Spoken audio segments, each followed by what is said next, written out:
Vamos lá. Bom, então o conteúdo de vocês inicia com a parte dos reinos animais e depois aprofunda em algumas outras questões aqui, que a gente vai chegar nelas ainda. É um pouco repetitivo com o conteúdo da EJA 1 em algumas partes, porque são bastante interligadas as informações. Mas o que eu queria trazer para vocês é que a gente tem que compreender, né, a diversidade de organismos vivos que a gente tem no planeta, para a gente poder focar depois no nosso organismo, né, que é o foco aí, no final das contas, de todo o estudo da biologia. Né? A gente quer entender a gente, as relações que a gente tem com o ambiente. Só que poucos alunos chegam ao final do ensino médio com a verdadeira noção, né, da quantidade de seres vivos que estão à nossa volta o tempo todo, inclusive em cima e dentro da gente, né, na nossa pele. Nossa, se a gente olhar no microscópio, a gente fica abismado, né? No microscópio mais potente, como o microscópio eletrônico de varredura, ou mesmo microscópio simples, a gente já fica meio assustado. Então, essa grande variedade de organismos, uma boa parte delas é micro-organismo, né? Você vai só conseguir ver com lentes de aumento. Outra parte desses organismos, óbvio, né, estão junto com a gente aqui, nosso cachorro, gato, galinha, periquito, tudo visível a olho nu. E esses organismos, houve um momento aí, né, da história da humanidade que alguém resolveu que tinha que classificar, entender que tipo de coisa é. Essa grande diversidade de organismos da Terra incomoda a gente desde quando a gente é criança. Se é menino pequeno, você olha uma minhoca, o que, que é isso? Você olha um sapo, o que, que é isso? Né? A gente quer saber o que é. E a gente cresce e fica um pouco mais alheio a isso, mas alguns mais curiosos sempre vão ter aquele intuito de descobrir, né, do que se trata. O que, que é isso aí? Um dos primeiros que começou a organização, que foi fundamental para isso, foi bem antes de Cristo, foi Aristóteles, que é lá de 300 e tantos anos antes de Cristo. Então, mais ou menos 2.400 anos atrás. O cara falou, não, peraí, vamos organizar esse negócio. E aí começou a diferenciar o que, que é planta, o que, que é bicho e o que que é, né, pedra. Pedra não é bicho, então não se classifica aqui. Então tinha os vivos, os não vivos, e dentro dos vivos você tinha algumas divisões específicas ali. Nessa época, o reino fungi, vocês estão vendo ao meio aí na imagem, são os cogumelos, né? Aquelas orelhas de pau, a olho nu é isso, aquele mofo também do pão, sabe? Do bolo, aquele bolozinho que dá. Tudo isso faz parte do reino fungi. Pela aparência, né, naquela época e por muito tempo depois, eles foram considerados como plantas. E aí o que mexia, tinha a vida e tudo mais, ficou lá no reino animal. E isso gera uma confusão danada, porque tem muita coisa que movimenta, plantas mesmo que tem algum movimento, né? Por exemplo, plantas carnívoras, né, por isso é um animal. E animais que são imóveis, muito parecidos com plantas, que foram classificados como plantas por muito tempo. Hoje a gente tem uma grande evolução nesses sistemas aí, tem árvores mais bonitas, assim, né? De árvores filogenéticas que separam melhor as coisas e a gente utiliza de testes genéticos, de testes de biologia molecular para realmente entender quem que é parente de quem tem que estar relacionado com o quê. Fica mais fácil de compreender na modernidade. Então, os cientistas do passado ficaram um pouco envergonhados de algumas classificações que fizeram, mas eles não tinham muitas ferramentas, né? Muitos deles, a grande maioria deles, das primeiras classificações, nem microscópio tinha. Então, né, fizeram o que deu para fazer. Então, nessas árvores filogenéticas, eu mostrei essa anterior e essa para vocês. Uma coisa que eu preciso que vocês observem nelas é que, apesar delas começarem pelo mais simples lá, que são as bactérias, né, divididas em eubactérias e arqueobactérias, elas não têm como é que eu posso dizer, um ápice, elas não têm um ponto lá no topo delas que fala assim, esse é o organismo mais evoluído. Porque na biologia não existe essa terminologia do mais evoluído. Existe o mais apto, mais adaptado ao ambiente. E se você pensar bem, você está aqui, você é a pessoa, né, o ser humano aí, dominador de tudo mais, mas aí você pega um vírus aí, né, um Covid, um vírus da dengue, você pega uma bactéria aí mais agressiva, ou você está mais frágil de saúde, pega uma salmonela aí e acaba morrendo, um troço que não, né, minúsculo e invisível, vai lá e pega o seu organismo complexo como é, e destrói ele e te leva à morte. Então não existe isso dentro da biologia, do mais perfeito dos organismos, porque varia muito de ambiente para ambiente. Então, sob o ponto de vista da biologia, todo mundo que está aqui ocupando a Terra nesse momento, que está vivo, né, que tem parceiros ou tem condição de reproduzir, deixar descendentes, está com sucesso evolutivo. Então, assim, deixa eu passar a seguinte para vocês, o slide seguinte, que é a ideia dos seres vivos terem uma diferença fundamental, que atrapalhou muito a vida de quem estava classificando lá no passado, que é essa classificação aí, que é super importante vocês memorizarem esse nome, que esse nome vai perseguir vocês muito na biologia ainda, que é autótrofos e heterótrofos. São duas coisas distintas aí, mas nomes feinhos, né, mas que são importantes. Desse trófos, vocês pensam em alimentação aí. Eu acho que é a terminologia mais fácil de memorizar. Né, se autoalimentam. E heterótrofos ou heterotróficos, vocês vão achar também heterotróficos, autotróficos, são seres que, no caso dos heterotróficos ou heterótrofos, são seres que precisam se alimentar de algo do meio. Os autótrofos, eles sempre vão produzir o próprio alimento. O que significa isso? Eles vão pegar alguma coisa do meio e vão transformar isso de forma que vão obter energia a partir dessa substância. No caso das plantas, por exemplo, elas absorvem a água, sais minerais, etc., do solo, e com a luz solar, elas conseguem, lá nas células delas, transformar todo esse conteúdo que elas absorveram, né, de água, o ATP. Mas, no caso delas, elas vão conseguir produzir, armazenar, né, esses açúcares, essas substâncias que elas vão utilizar para crescer, para reproduzir, para tudo, para a sobrevivência delas. Existem também organismos quimiosintetizantes, que usam substâncias das mais absurdas possíveis para poder fazer a produção da energia que precisam. Esses são os autotróficos ou autótrofos. Então, sempre pensa, trófos, comida, autoproduz a própria comida. Então, eles vão usar alguma fonte externa, os mais comuns, né, que são os fotossintetizantes, utilizam a luz do sol. É a forma de produção mais inteligente, né, da Terra. Tanto é que foram os organismos iniciais, assim, né, que surgiram e expandiram bastante em termos de produção de oxigênio na superfície da Terra. Foi tão expressivo a produção de oxigênio deles, que eles permitiram que surgissem organismos que usassem esse oxigênio, ou seja, o planeta Terra de bilhões de anos atrás não tinha oxigênio na superfície para manter organismos como nós, né, vivendo, respirando oxigênio. Depois que esses autótrofos, né, tiveram um sucesso absurdo e produziram muito desse oxigênio, é que surgiram os organismos que conseguem utilizar o oxigênio na quebra, né, das substâncias que ingerem e produção de energia a partir disso. E aí a gente entra com os heterótrofos, que são aqueles que vão consumir, são os que vão comer, ingerir alimentos do meio, e tem também os decompositores, que são aqueles que vão utilizar as carcaças ali para sobreviver. Agora eu vou voltar um pouquinho para a gente fixar isso aqui de uma maneira mais forte na mente de vocês. Essa árvore filogenética, a base dela aí, a gente está falando do reino Monera. Quem são esses organismos? São basicamente as bactérias, né? E a gente tem uma divisão aí, porque tem as arqueobactérias, essas aí são bem peculiares. De vez em quando a gente vê umas reportagens na televisão que fala assim, que tem umas bactérias que vivem na cratera do vulcão, que vivem num poço de ácido sulfúrico, não sei o quê. E vivem mesmo, tá cheio dos bichos lá, né? Lógico, micro-organismo. Essas geralmente são as arqueobactérias. Né, esse arqueo aí, né, vem de muito antigo, são organismos muito antigos, muito peculiares, né, que sobrevivem em condições extremas. Por que que tem essa capacidade? Né? Foram os primeiros que surgiram na Terra. A gente está falando de bilhões de anos atrás. A Terra era um inferno verdadeiro, ela ainda era muito quente, a atmosfera era muito agressiva, né? E para um organismo sobreviver, teria que aturar condições extremas, extremas mesmo. Então, tanto é que esses organismos aí aturam até hoje, existem até hoje, né?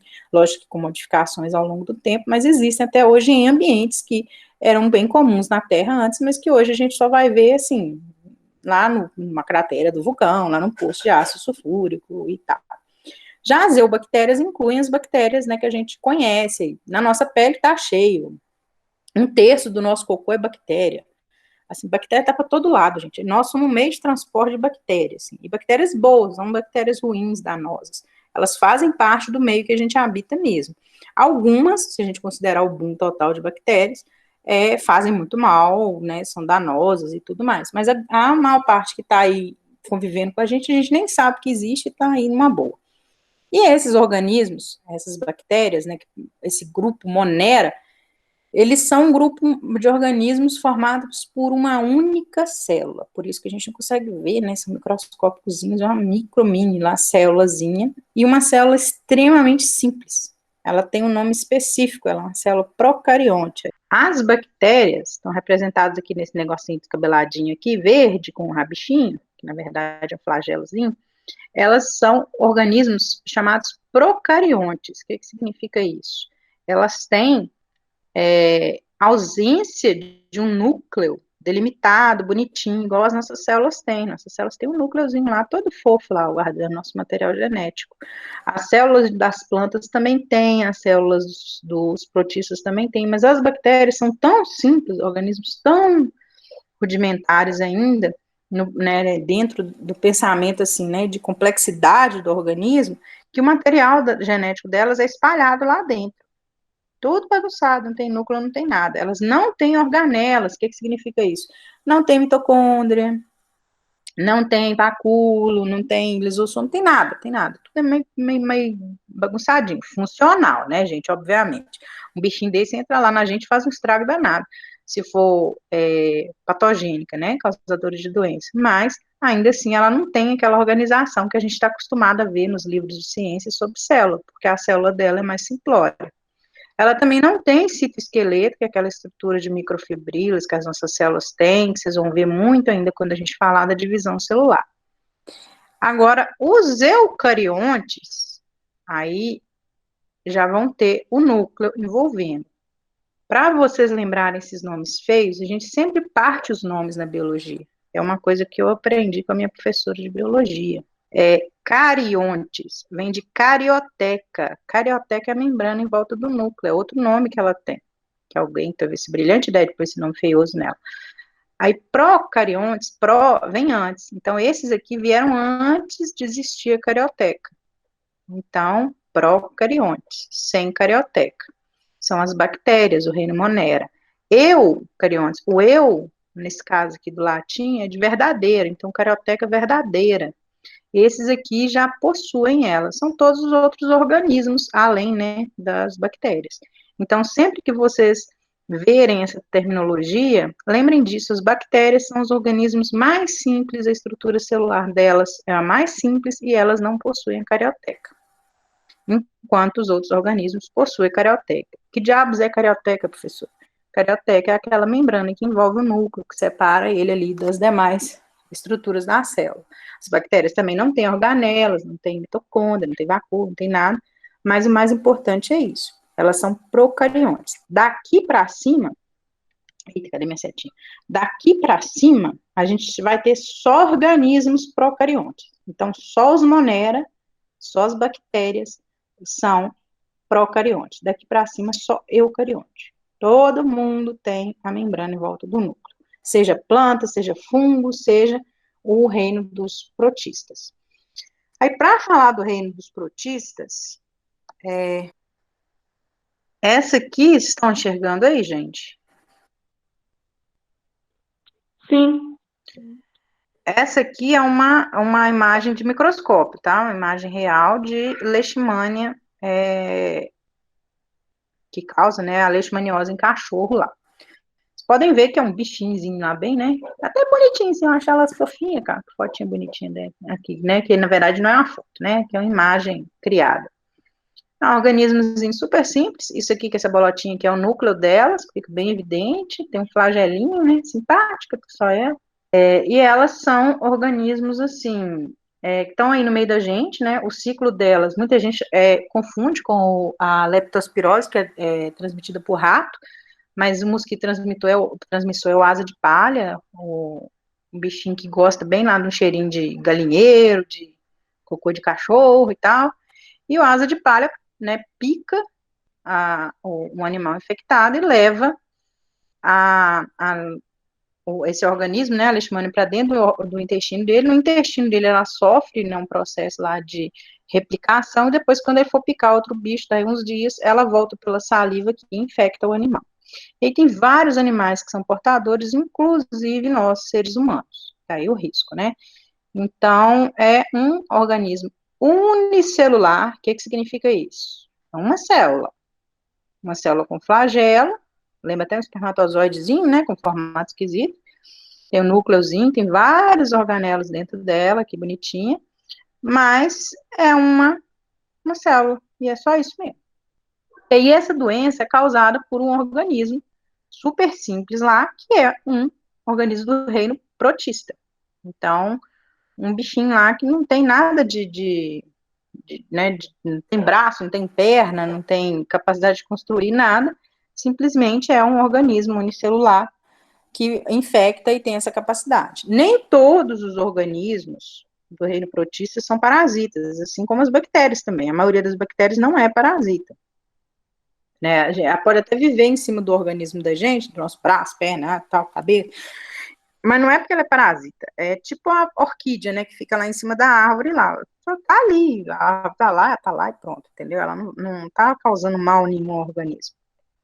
Como são unicelulares e muito pequenininhos, muitas vezes vivem em cima de outros organismos, mas nem por isso são parasitas. A maioria não é, mas a gente acaba estudando com foco nesses que são parasitas, porque, né, são de interesse de saúde pública. Mas o fato é, o reino protista são unicelulares, aí a gente já tem dois tipos, olha só. O reino monera, as bactérias, são unicelulares. Cada bichinho é uma célula só que compõe. O reino protista também é unicelular. Cada bichinho é uma célula só que compõe. Agora, qual que é a diferença entre eles? Básica, né, a principal. O reino monera é composto por organismos que não têm, né, membrana em volta do núcleo. Então, eles são organismos procariontes. O reino protista, apesar do nome lembrar um pouco isso, né, tem um pró aí, eles são eucariontes, eles já vão ter o núcleo bonitinho. Então, sempre que vocês forem pensar em reino protista, em protozoários, lembrem da imagem que eu mostrei para vocês, que a ideia é exatamente mostrar para vocês lembrarem, das leishmanias. Quem são as leishmanias? São protozoários. Lembre dessa imagem que o núcleo delas fica coradinho. Elas têm um núcleo bem bonitinho, separadinho. Então, os protistas, os protozoários, eles têm núcleo. Ou seja, núcleo, né, separado por membrana. Eles são eucariontes, que nem a gente é, as plantas e os fungos. As bactérias, sempre que vocês pensarem nelas, aí vocês lembram lá daquela... Ah, não, já até fugi. Aquela imagem, né, da bactériazinha sem núcleo nenhum aqui. Então, se um estudante estiver vendo numa lupa, se um pesquisador estiver vendo numa lupa um micro-organismo e ele tiver núcleo, ele com certeza não é uma bactéria, ele com certeza não pertence ao reino Monera. Então, esses são os reinos, né, os reinos primordiais. Aí eu falei com vocês que a vida na Terra surgiu há muito tempo, como é que eles vão saber disso? Bom, isso aqui, gente, é imagem, tá, de fóssil. Isso é uma coisa muito pequenininha que está sendo observada em microscópio muito potente. Aí essas coisinhas aqui, ó, eram a demonstração, né, de que eram organismos unidozinhos aqui, que ficavam de forma colonial, iguais aos organismos que existem hoje, que são bem parecidos, inclusive, que vivem de forma colonial assim. E esse fóssil específico está numa rocha datada de 3 bilhões e meio de anos. Então, a Terra tem 4,5 bilhões de anos. Então, mais ou menos 1 bilhão de anos de resfriamento já foi capaz de surgir os primeiros organismos coloniais. Tem vários fósseis desse tipo aqui. Olha só, isso aqui é o fóssil de 3,5 bilhões de anos. Esse aqui é uma fotomicrografia eletrônica de um bicho que existe até hoje, uma bactéria qualquer de vida livre que vive de maneira colonial, tá vendo? Aí elas ficam coladinhas assim, esses cordõezinhos lá. Lógico que há arqueobactérias, bactérias que conseguiam sobreviver em ambientes muito extremos. Agora, uma pergunta que eu gostaria de fazer para vocês geralmente não perguntam esse tipo de coisa, mas os meninos do sexto ano costumam ser mais... Ai, cadê meu negócio? Cadê minha apresentação? Tá aqui. São mais para frente e perguntam, aí a gente vê que é uma dúvida comum, e que ela persegue o aluno ao longo de toda o ensino dele, né? Às vezes vai até na faculdade, o menino e não sabe. Vocês têm noção de como que eles conseguem saber a idade? Por exemplo, falar assim, essa bactéria aqui tem 3,5 bilhões de anos? Vocês têm ideia de como que isso é feito? Eu não. Não, professora. Que alguns, às vezes, vão na Gruta da Lapinha, o pessoal explica e tal, mas a maioria das pessoas realmente não faz ideia. É difícil, né? Como é que você vai saber um negócio desse? Bom, acontece que existem elementos radioativos, naturalmente, existe radioatividade nos elementos. Então, essa radioatividade, ela envolve a perda de massa desses elementos. O que é um elemento? Do que eu estou falando? Estou falando de um átomo. Então, um átomozinho. Vou usar o exemplo do carbono 14. O que ocorre? A massa do carbono 14, lá que eles conseguem medir, aí a gente está falando de experimento químico em laboratório. A cada 5.700 anos, ele reduz pela metade a massa dele, desse átomo, ao longo do tempo. E aí tem átomos que têm uma meia-vida, assim, cento e poucos anos. Isso é super importante, inclusive. Por que os cientistas descobriram isso? Por exemplo, aquele acidente de Chernobyl, eles sabem quais substâncias radioativas que estavam ali e quanto tempo vai levar para aquelas substâncias dissiparem aquele local, poder ser habitado novamente, poder, né, tirar aquele isolamento que está lá. Porque a radioatividade vai acabar quando esses átomos desfizerem completamente. Então, o átomo está se desfazendo ao longo do tempo.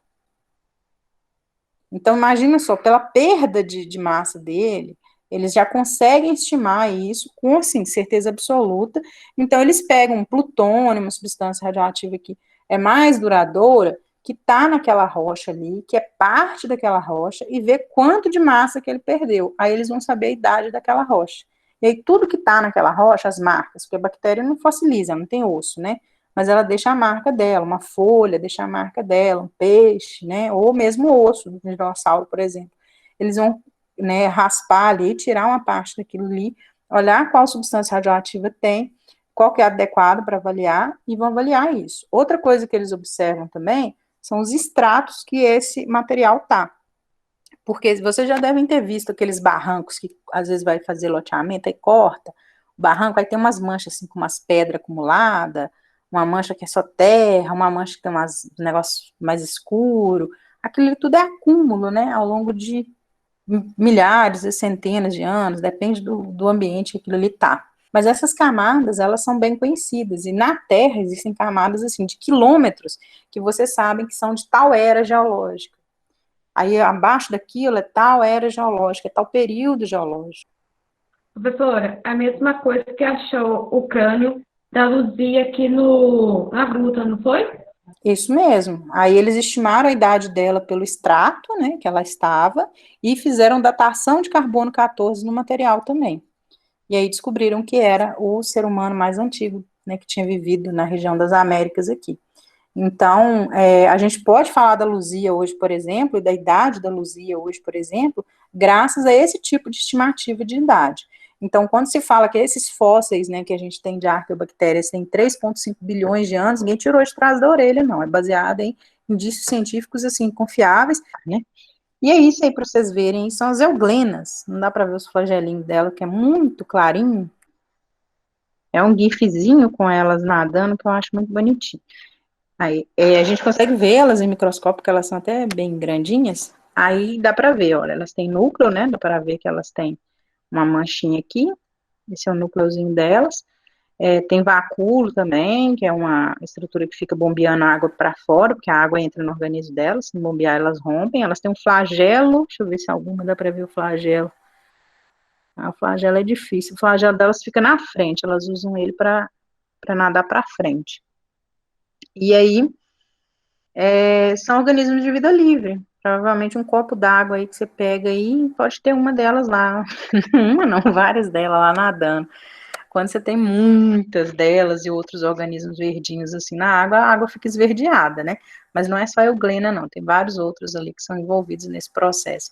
Mas é um protista de vida livre que está aí o tempo todo perto da gente. não é difícil a gente conseguir água que tenha ela. Eu mesmo tô com a aquário ali precisando trocar água, deve estar lotado de euglena. E a gente não vê e tá aí, não faz mal também pra gente, né, de maneira alguma. Os organismos, os iniciais da Terra, eles eram similares, né, a esse tipo de organismo aqui, no sentido de ser unicelular, porque isso como é que eu posso dizer? Isso traz menor complexidade, né, para a vida na Terra. Então, são indivíduos que têm menor complexidade possível, porque é o que você espera, né? Se a vida está começando a se desenvolver, ela está começando a existir, é que ela não seja totalmente, absurdamente complexa, com braços, pernas, cérebro e etc. Então, é um negocinho com a camada externa que divide ele do meio que ele está, e tem umas coisas dentro dele que mantém a função dele ali, o funcionamento dele e a reprodução dele. E isso é uma bactéria, isso é o reino Monera. Depois eles ficam um pouquinho mais complexos, com as funções um pouquinho mais bem determinadas, eles começam a se movimentar livremente, aí já é o reino protista, é o passo seguinte, né? Só que tem uma coisa muito importante aqui, tá vendo que elas são verdes, né? Elas fazem fotossíntese igual as plantas, mas existem bactérias que fazem fotossíntese e bactérias que fazem quimiossíntese. As bactérias são sempre autotróficas aqui, nesse passado, né, da Terra, sempre dão um jeito de produzir. Desculpa. Primeiro elas começam heterotróficas, sempre heterotróficas usando o alimento do meio. Depois, estima-se que, como eram muitos micro-organismos, começa a faltar, né, alimento, a haver competição. Aí elas se tornam autotróficas, elas começam a produzir o próprio alimento a partir da energia do meio, né, no caso das fotossintetizantes, a energia é o sol. Nos protistas, a gente tem tanto esses que fazem a fotossíntese, quanto, deixa eu ver se eu coloquei aqui, eu coloquei uma imagenzinha, coloquei, quanto esses que são de vida livre se alimentam lá no meio que eles estão. Por exemplo, a gente tem aqui um protozoário muito comum de vida livre, que é o paramécio, né? E aqui do lado é a leishmania, que é o do causador da leishmaniose, que no caso já é uma parasita, né? Que vai se alimentar no organismo da gente, lá no organismo do mosquito. Então, você tem todo tipo imaginável, né, de organismos que vão derivando a partir desses mais simples, né? Que não tinham nada demais e tudo. Então, esses mais simplesinhos, a gente tem heterotróficos e autotróficos, então vai ter bactéria que não vai produzir o próprio alimento também, os protistas também. Agora, as plantas, elas são sempre autotróficas, porque elas sempre vão depender, né, da fotossíntese, ou pelo menos em parte da fotossíntese, para sobreviver ali no meio. O reino dos fungos, a gente vai ter organismos que vão ser, maior parte deles, decompositores. Você esqueceu o pão lá, guardado dentro da vasilha, não, 2 semanas. Quando você abre, tem mofo puro, né? Quem tá lá? O fungo, tá lá devorando o resto do pão que sobrou lá, que você esqueceu dele. Muitos deles são decompositores, alguns vão se alimentar de outros meios, mas basicamente decompositores. E importantíssimos para o meio, né? Porque o que eles fazem? Ao decompor um organismo ali, uma planta, um alimento, o que for, eles fazem com que esse alimento se torne, né, a parte do corpo deles ali, que em algum momento vai morrer, vai deteriorar também, nutriente para o meio. E aí a gente entra para o reino animal. No reino animal tem um pouquinho de tudo, tem até bicho que faz fotossíntese também. Já descobriram uns aí, mas é bem raro. A maioria é heterotrófico, então vai ter né, alimentar de alguma coisa que eles vão encontrar no meio. Mas a gente tem, coloquei a imagem para vocês aqui, uns bichos bem diferentes, né, no reino dos animais. A gente tem organismos que a gente não reconheceria como organismo. Isso aí é uma esponja, um organismo do grupo dos porífera. Não é o Bob Esponja, né, mas o Bob Esponja é uma piada só, que ele é uma esponja de cozinha, né, aquela amarelinha, mas a esponja é basicamente um negócio desse jeito aí, né, parece aquele coral dos recifes, mas na verdade é um organismo vivo mesmo. Deixa eu achar o GIF deles aqui. Olha só, eles jogam, isso é um vídeo muito legal, de uma série muito bacana, que chama Origem da Vida, da NetGeo, da National Geographic, que eles colocam um negócio verde aqui em volta, tá vendo? Esse troço para marcar mesmo, na água. Aí mostra como que elas puxam essa água em volta e filtram ela, tá vendo? E liberam. Aí esse marcador verde fica evidente, né? Então você olha assim, você não dá nada, né? Pelo negócio parecendo uma pedra lá, sei lá, troço feio, nada a ver. Mas ela tá puxando a água em volta dela, ó, o tempo todo, filtrando essa água e liberando essa água já filtrada. Aqui, inclusive, é aquela que eu estava mostrando para vocês a foto lá, ó. Olha ela aí. Parece que tá fumando, né? Mas é porque eles jogaram esse componente verde na água para mostrar como é que elas funcionam. E o corpinho delas é composto por células assim, ó. Essas células ficam cobrindo o corpo todo, e aí elas têm um flagelozinho, tá vendo? Vai batendo e vai puxando as substâncias nutritivas, né, que ela come, que ela acha ali, né, no meio da água, e a célula vai englobando essas substâncias e alimentando. Então, é um animal, mas é um animal que não tem estômago, não tem braço, não tem nada, só tem uma estrutura com essas células flageladas que conseguem puxar água com o batimento do flagelo, então vocês imaginam, né, quantos milhões de células aqui num negócio desse tamanho, para que a água passe aqui nas paredes, deixe o alimento e seja liberado no ato, que é essa cavidade aqui do meio delas. E tem esponjas microscópicas e tem essas esponjas grandonas lá. Tem um nadador passando perto dessa aqui, olha o tamanho disso, parece uma bacia gigante, né? De tão, olha, toma não, do trem. Muito, muito, muito, muito, muito, muito grande. E esse é um organismo super simples, e tem um detalhe, eles não têm braço, não tem nada, não pode se defender, não pode fazer nada, você pode chegar aqui, quebrar, levar esse tempo para sua casa. Tem umas que são fofinhas, né, dá para tomar banho, então por isso que existe esponja de origem animal, né, não é bucha não, tá, gente, pelo amor de Deus, tem gente que confunde aquela bucha vegetal que a gente usa em casa com esponja, mas não tem nada a ver. Aquela ali é planta, né, aquilo é um fruto, né, de uma planta, um cipózinho lá. Tem nada a ver com isso aqui. Essas aqui são marinhas, né? E aí, algumas são fofinhas, mas a maioria delas não. A maioria delas tem essa estrutura endurecida aqui, firme lá, para ficar lá filtrando eternamente lá. O que acontece? Se a gente pegar uma esponja, quebrar um pedacinho dela, bater no liquidificador, as células que sobrarem inteiras, onde você jogar lá no fundo do mar, vai crescer um monte de esponjinha. Igual. Então, essa é a vantagem de você não ter membros, você não ter cabeça, você não ter nada. Você brota de qualquer coisa, né? Qualquer galinho lá, pedacinho seu, é tipo aquelas suculentas, né? Qualquer pedacinho, tainho lá que você põe no lugar adequado, tá brotando um novo indivíduo. Isso é uma vantagem enorme. Para os indivíduos, né, que começaram, que iniciaram essa coisa da pluricelularidade ou multicelularidade, que é essa questão o quê? Do corpo ser composto por várias células. E onde é que isso aconteceu, né? Vamos lembrar. A reino Monera, uma célula só, né, as bactérias, sem núcleo dividido lá, separado do restante da célula. Reino protista, uma célula só, e o núcleo bonitinho separando o material, material genético do resto da célula.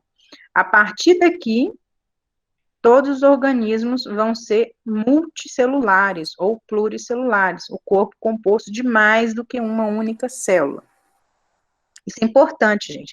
Às vezes as células bactérias ficam até juntinhas, uma pertinho da outra. Os protistas também, mas eles não formam um corpo só dessa maneira. O corpo inteiro deles é a única célula deles lá, que é o indivíduo, o organismo. Aqui não, o indivíduo, uma árvore, por exemplo, é composto de milhões, provavelmente trilhões de células aqui. Nós a mesma coisa, os outros organismos aqui do reino animal também, e do reino dos fungos também. Então, quando você dá esse salto, né, para se transformar em organismos multicelulares, pluricelulares, você tem vantagens e desvantagens. As esponjas estão aqui, olha onde é que elas estão. Na base aqui, né, do grupo, né, do reino animal.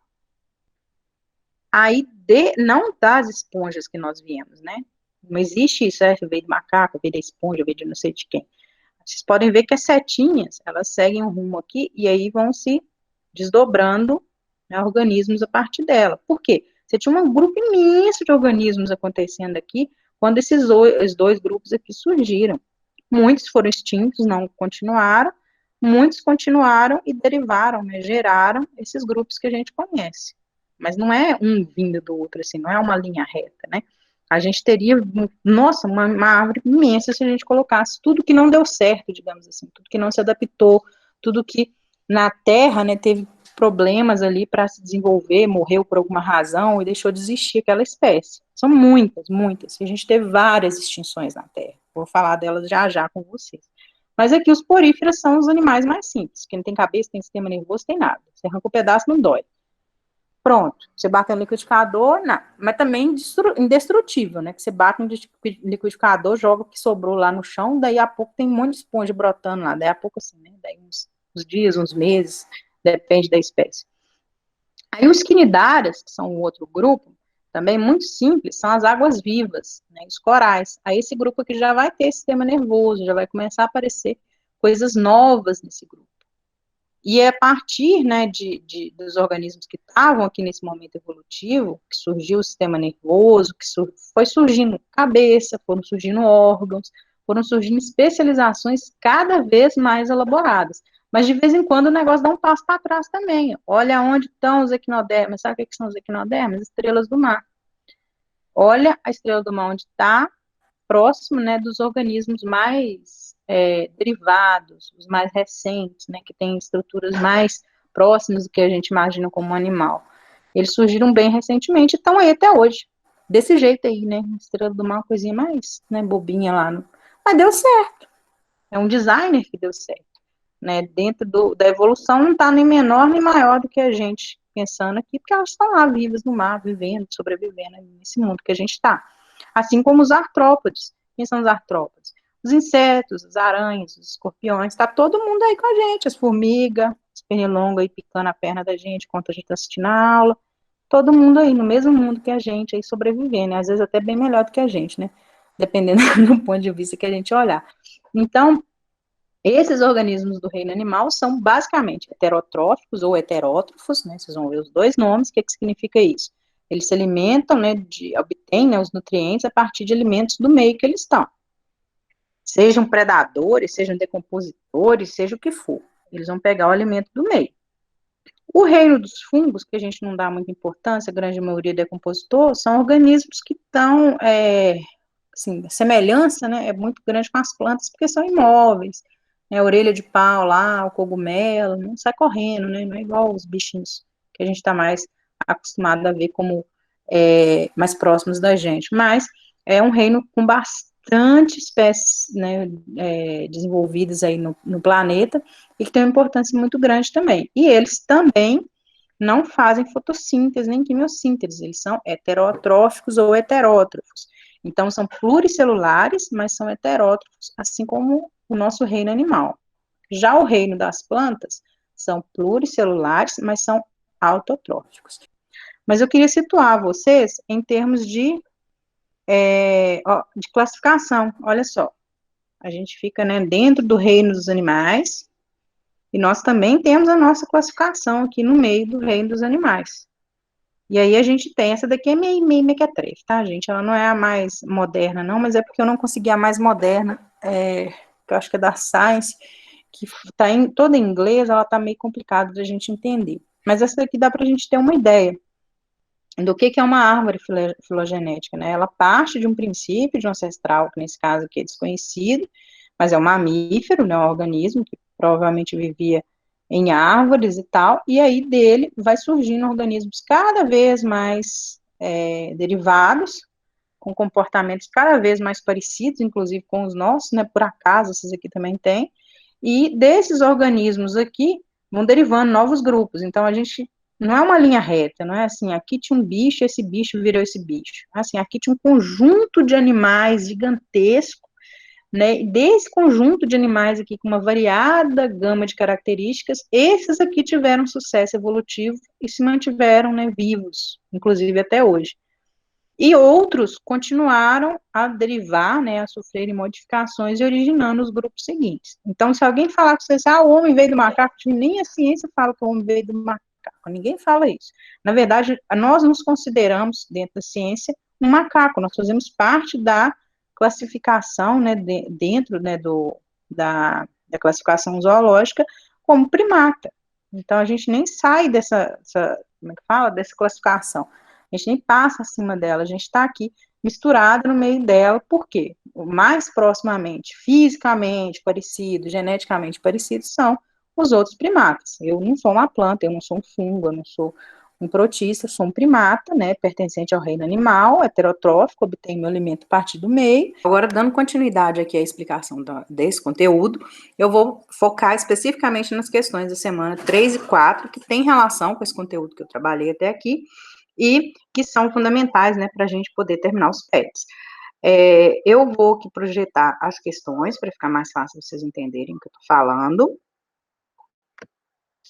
e a gente vai respondê-las juntos aqui, né? Vocês podem acompanhar. Não vou marcar, não vou enviar gabarito para vocês. A ideia é que vocês prestem atenção na explicação. Então, na questão 1, está falando o seguinte: conhecimento da biodiversidade é fundamental para a sua conservação e para o uso sustentável. No entanto, a biodiversidade sobre a Terra é tão grande que para estudá-la faz necessário inicialmente nomeá-la.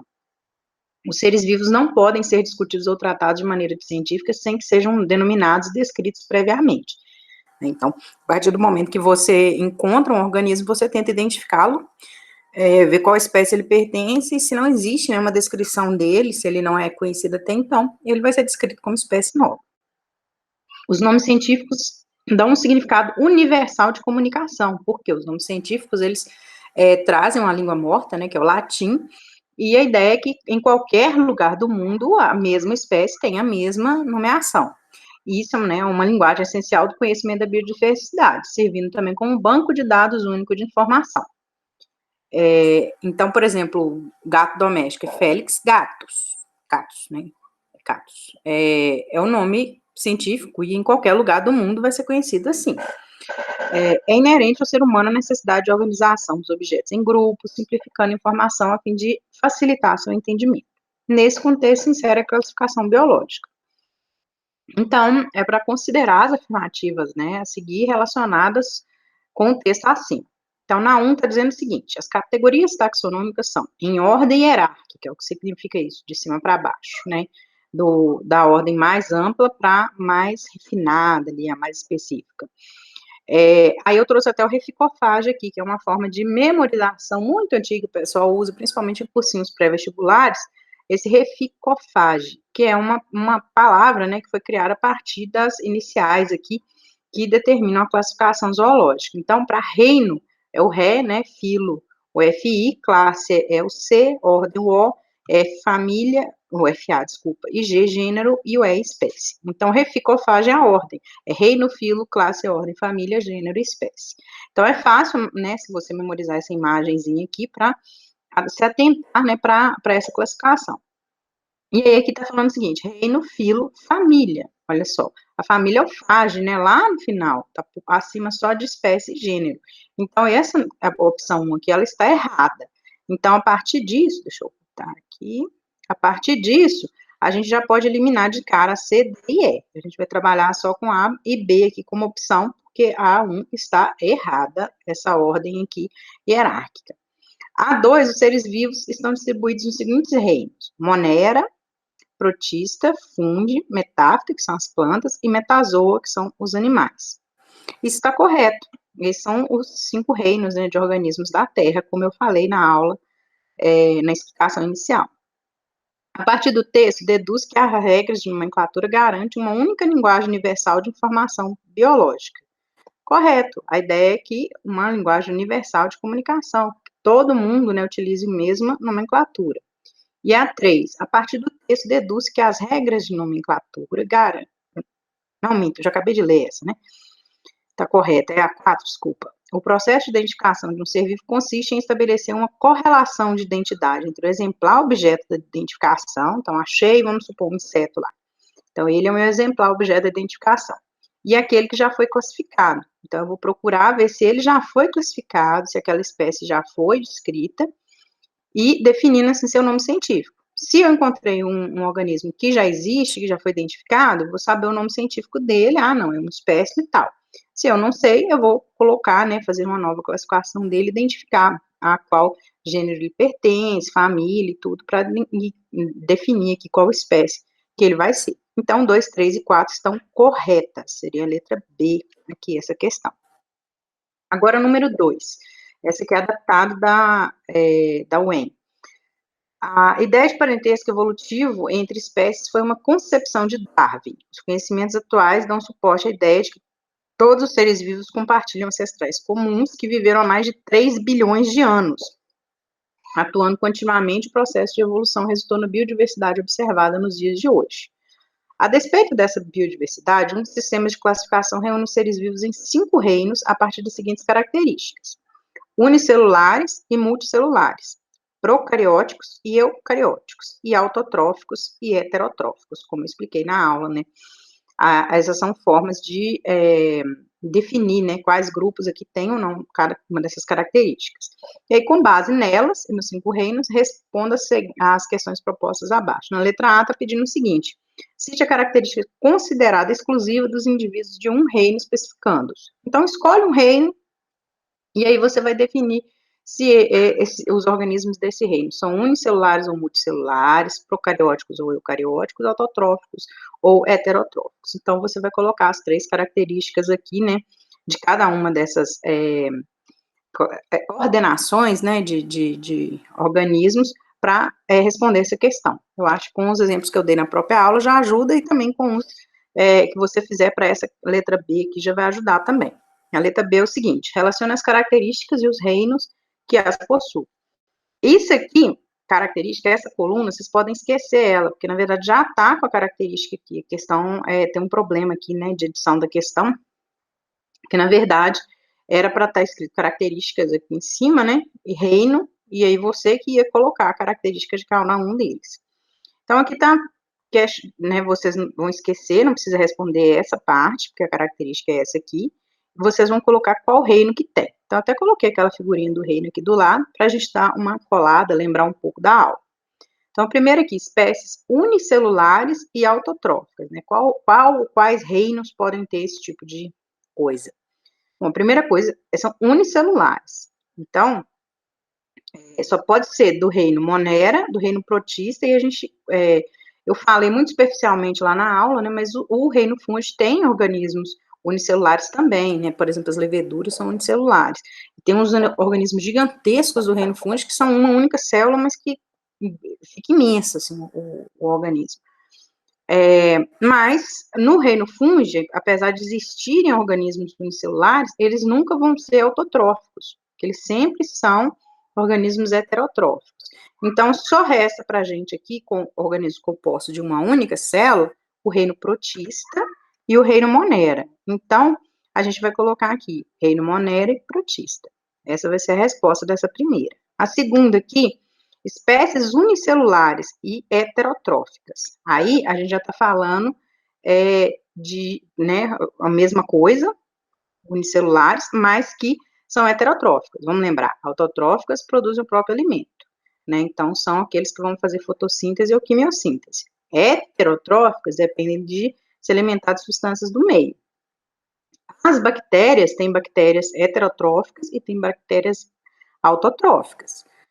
Idem, né, mesma coisa para os protistas. A gente observa tanto heterotróficos quanto autotróficos nesse grupo. E os fungos são heterotróficos, né, e a gente pode ter organismos unicelulares nesse reino. Então, aqui a gente vai responder que é o reino o reino Monera, o reino protista e o reino dos fungos também, que é o reino Fungi. Por quê? Eles também podem ser unicelulares, né, e o reino protista a gente tem organismos que também fazem fotossíntese, que são aquelas algas unicelulares. E a gente tem bactéria também que faz fotossíntese. E tem bactéria que faz quimiossíntese. E que cai, né?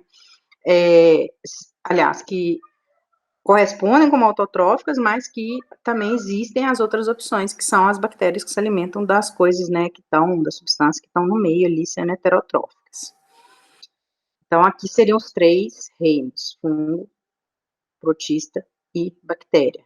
Monera, protista e fungi.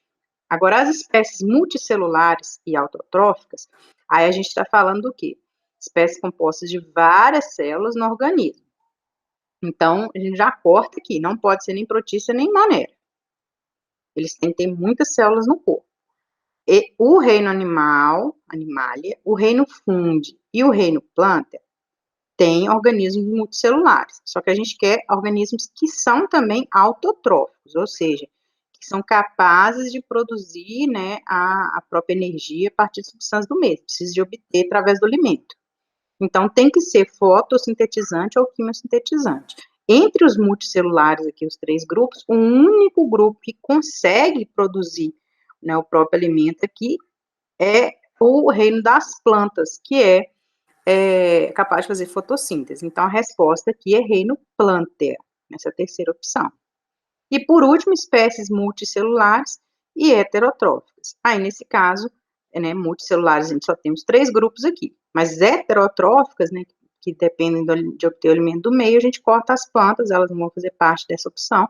Vamos ter o reino fungi e o reino animalia, que seria a resposta aqui dessa última opção. Agora, vamos. Aí, com essas respostas, né, vocês podem escolher um reino que vocês queiram descrever aqui e colocar com base no que a gente acabou de falar aqui, a letra B. Então, escolham um e coloquem essas características. A número 3 é a datada da VUNESP. Então, o que divide os especialistas não é um aquecimento global que se abaterá sobre a natureza daqui a 20 ou 30 anos, mas como se pode escapar da armadilha que criamos para nós mesmos nessa esfera azul pálida e frágil que ocupa a terceira órbita em torno do Sol, a única em todo o sistema que fornece luz e calor nas proporções corretas para a manutenção da vida baseada no carbono, ou seja, nós, os bichos e as plantas. Cite ou os reinos representados, né, por seres que conseguem incorporar gás carbônico da atmosfera, transformando em moléculas orgânicas. Então, eu representei até aqui embaixo para vocês o que seria esse processo. Que processo seria esse? A fotossíntese, né? Você utiliza o CO2, que é o gás carbônico, a água, e outras substâncias, né, do solo, que a gente fala sais minerais, né, são várias substâncias que são absorvidas aqui junto com a água. A luz solar é a fonte de energia, né, que vai fazer com que as plantas consigam, né, através lá daquelas células, aquelas organelas celulares, os plastos, né, a gente conhece mais o cloroplasto, os plastos vão utilizar nessa energia aqui, com esses, né, produtos aqui, para gerar glicose, que é a substância orgânica, né, que vai ser utilizada para ser quebrada e gerar energia através de ATP, e vai liberar o oxigênio para o ar. Esse é o processo de fotossíntese. E aí, aqui está pedindo para citar os reinos que conseguem fazer esse processo. Então, quem consegue fazer esse processo aqui desses reinos? A gente sabe que as plantas, sim. Então, o reino planta é um deles. Mas a gente sabe também que o reino protista consegue fazer fotossíntese. A gente tem algas unicelulares que fazem fotossíntese, inclusive representam muito mais, né, da produção de oxigênio da atmosfera terrestre do que o próprio reino das plantas. E o reino monero, a gente sabe que também tem bactérias que são capazes de fazer fotossíntese. Então, são os três reinos, planta, protista e monera, que vão ser a resposta disso aqui, né? A fotossíntese é o processo, e os três reinos são capazes de fazer.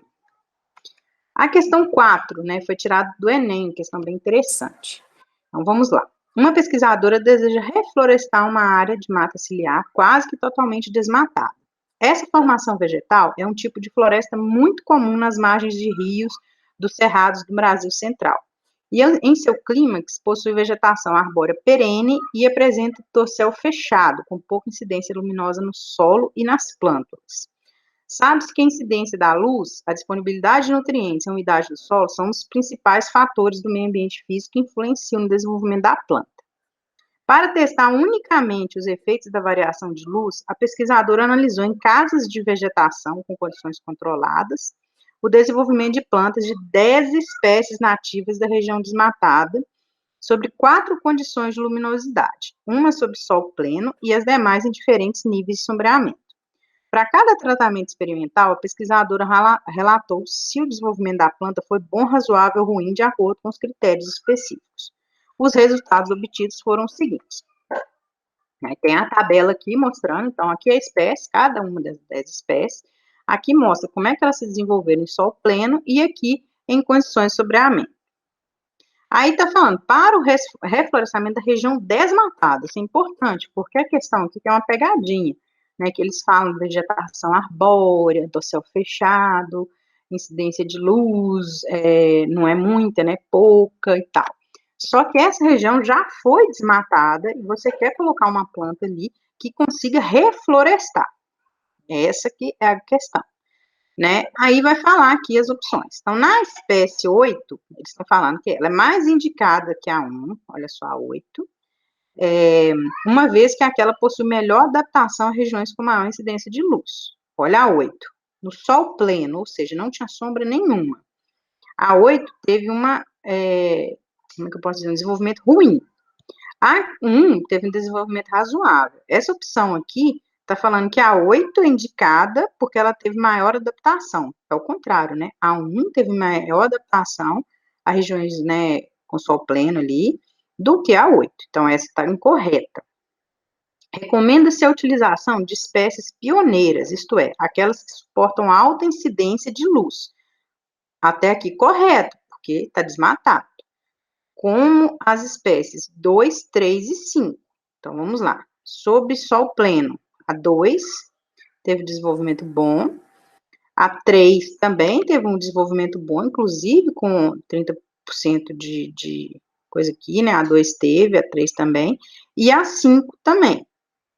Então, elas suportam, né, alta incidência de luz. Bem, vamos deixar essa questão aqui em branco. Parece que tá indo. Vamos ver se as outras estão, né, mais inadequadas.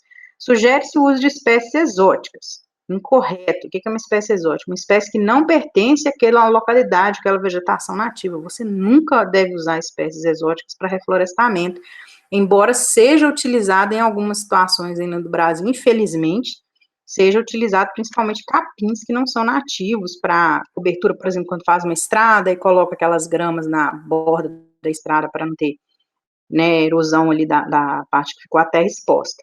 Isso é incorreto, né? Então, existem trabalhos hoje de pesquisa tentando utilizar só a vegetação nativa, porque as exóticas, inclusive, podem se tornar um grande problema, né? Elas podem competir ali no ambiente e excluir as nativas. Então, a letra C, incorreta, não preciso nem ler o resto. A D. Espécies de comunidade clímax, como a 4 e a 7, são as mais indicadas, uma vez que possuem boa capacidade de alimentação em diferentes ambientes. As espécies clímax, o que quer dizer isso? Cadê? 4 e a 7.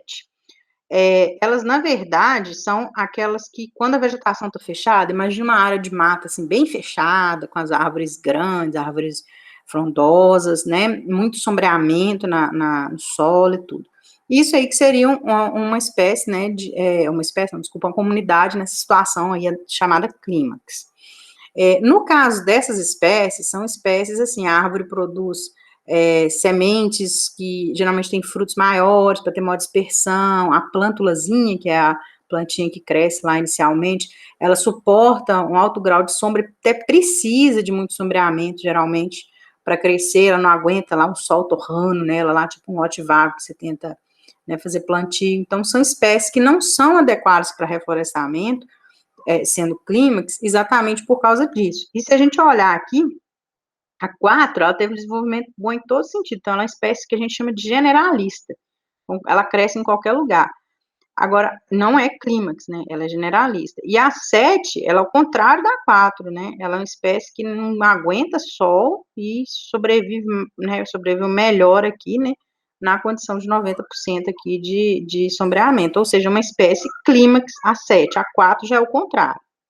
Então, se a gente colocasse as duas lá para reflorestamento, provavelmente a 4 cresceria, a 7 não. Então, essa aqui não está correta. E, por fim, a E. É recomendado o uso de espécies com melhor desenvolvimento à sombra. Isso aqui a gente já pode excluir, não precisa nem olhar o resto da questão. Como que você vai fazer reflorestamento com espécies que resistem à sombra? Você vai ter que fazer a sombra lá para a planta conseguir se desenvolver e crescer. O reflorestamento, ele não é plantado a árvore adulta, né? Você vai plantar as mudinhas de plantas ali, cuidar para que aquela área de vegetação não tenha invasão de gado, né? Não seja desmatada novamente. E esperar que essas plantas cresçam. Você não usa ali espécie de sombra, você tem que usar espécies pioneiras, que é o que está aqui na letra B, né, que são espécies que aguentam uma incidência maior de luz solar e conseguem crescer naquele ambiente. Então, a correta aqui é a letra B, mas fiz uma análise de todas com vocês, porque costuma cair questões referentes a isso, essa terminologia de clímax, espécies generalistas, né, como essa 4 aqui, e muitas vezes o aluno não conhece esses termos. São relacionados à ecologia, né? Agora vamos para a próxima questão. Na 5, observe o cladograma. Aí aqui tem os reinos, né, da Terra, e existem características aqui que estão marcadas, né, que significa cada tracinho desse aqui, que a partir daqui mudou alguma coisa. Na 1 aqui, vamos fazer uma revisãozinha breve.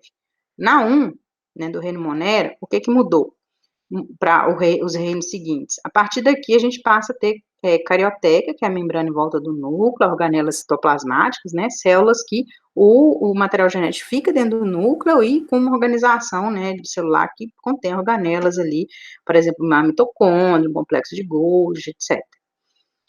A partir daqui, a gente está falando, né, protistas em diante para planta, fungos e etc.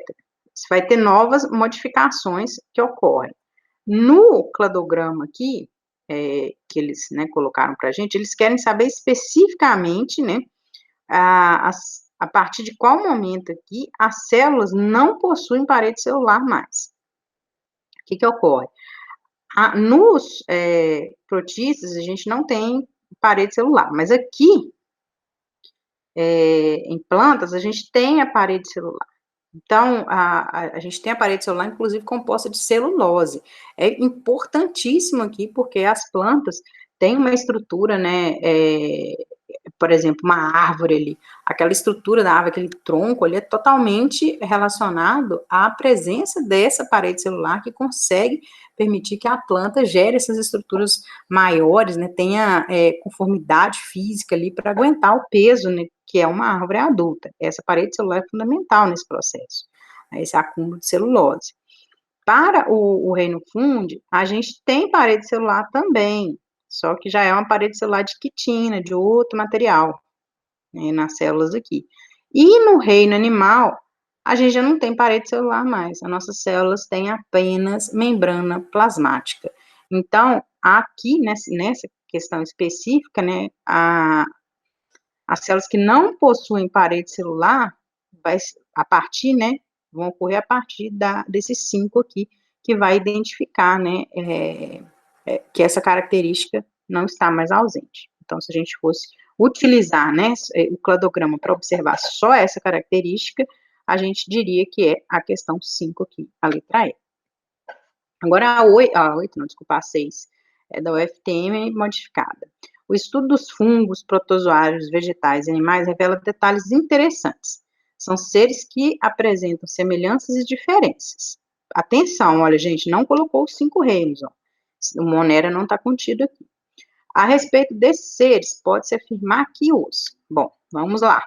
Identificar o que tem certo e o que tem errado aqui. Fungos e protozoários são heterótrofos, desculpa. O que significa isso? Eles obtêm alimento do meio que eles estão e possuem várias organelas membranosas em suas células.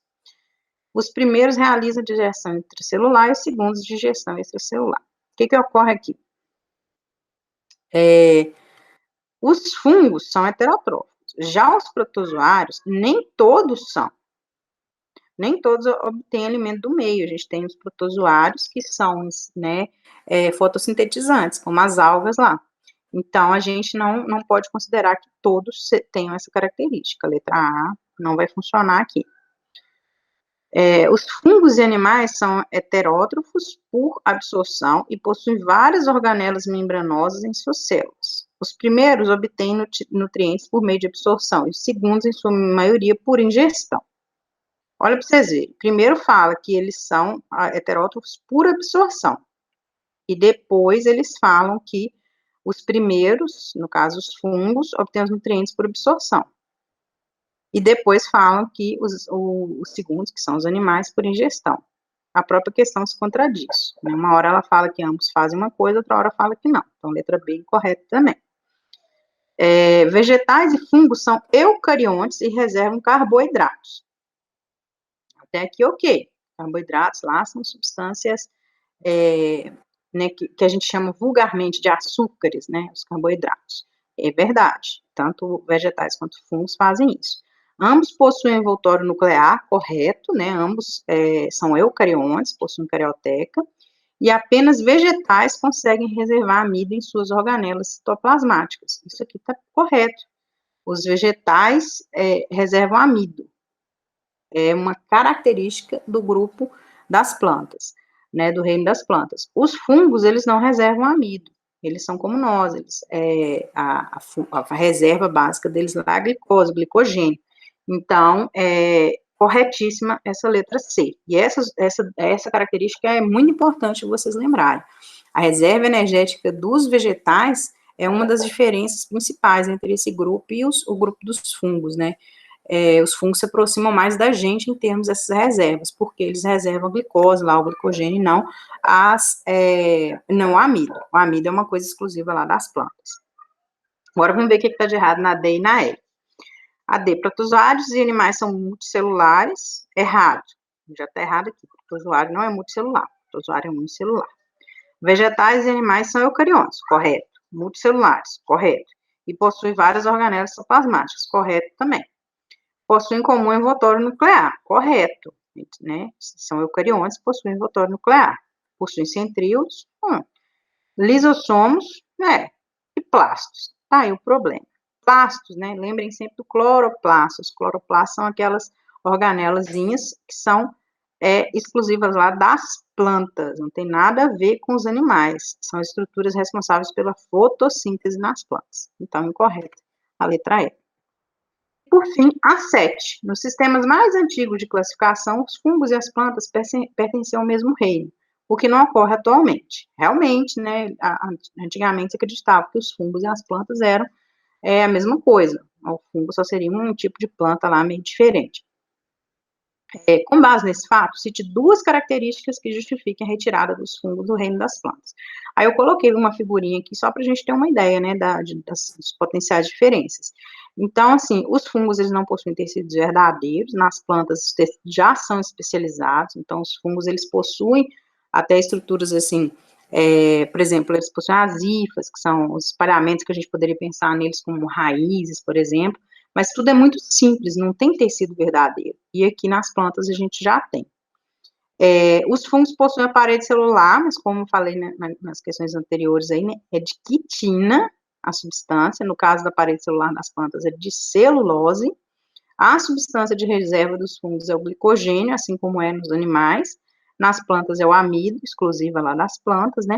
E os fungos obtêm os alimentos por absorção, eles geralmente, né, degradam esses alimentos, são os saprófagos, que significa vivem lá, assim, a grosso modo, dissolvendo, né, os organismos mortos, plantas, animais. Então, eles são, como é que fala, detritívoros, né, eles estão sempre deteriorando o alimento e absorvem, né, esse alimento. As plantas a fotossíntese, a forma, né, de nutrição delas. Então, essas são diferenças aí que vocês podem escolher duas para citar aí, como o que diferencia fungos e plantas. Então, é isso, pessoal. Agradeço muito quem estiver assistindo a aula, quem estiver acompanhando. Esse conteúdo visa fazer uma revisão no geral para vocês, preparar, quem for fazer um concurso um dia, quem estiver querendo fazer o Enem, tudo isso aqui ajuda e muito. E aí, as dúvidas que vocês tiverem, é só me chamar, ou me chamem lá via o Classroom, que agora o meu está liberado, ou vocês podem avisar lá no grupo de WhatsApp e eu entro em contato direto com vocês, tá? Um abraço e até a próxima aula.